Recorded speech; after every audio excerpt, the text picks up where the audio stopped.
Easter Auchnagie lies within the braes of Tulliemet, 6 miles southeast of Pitlochry in Pertshire. Hard granite underlies the pasture and rolling moorland here, and the streams run filtered, sweet and clear, fragranced with the scent of moss and heather bells.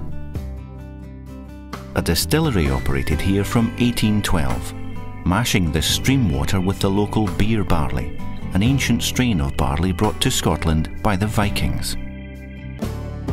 The water supply, high in mineral content, was particularly good for making malt whisky.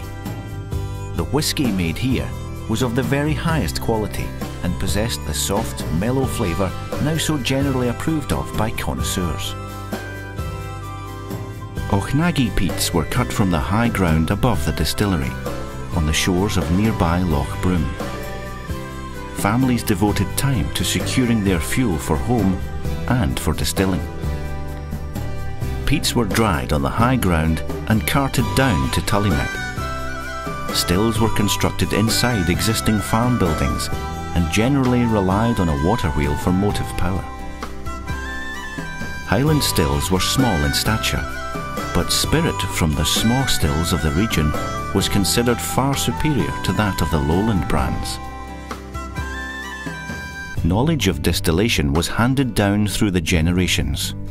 The Dick family, the landlords of the first distillery, James Duff, who built the distillery, Alexander Forbes, Duncan Scott, Peter Dawson, who made headlines by bottling the largest vatting of whisky then recorded.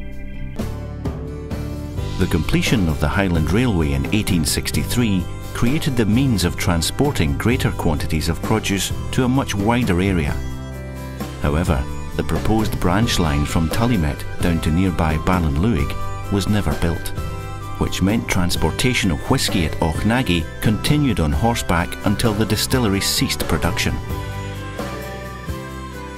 The final owners were the Perth-based whisky merchants John Dewar and Sons. Tommy, the youngest son, lived in London from 1885 and within 2 years had established his brand as the top-selling whisky in the capital. Based on this success, they purchased Auchnagie. However, demand for their whisky was such that one small distillery could never produce enough, and in 1894 a new distillery at Aberfeldy was commissioned. This effectively meant the end of the road for Auchnagie.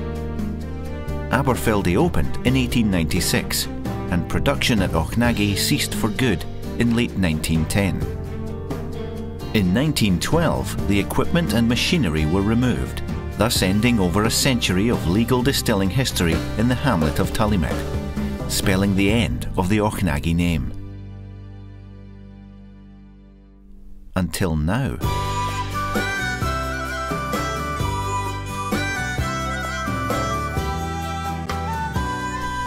The Lost Distillery Company. Lost Whisky Brands, reinterpreted.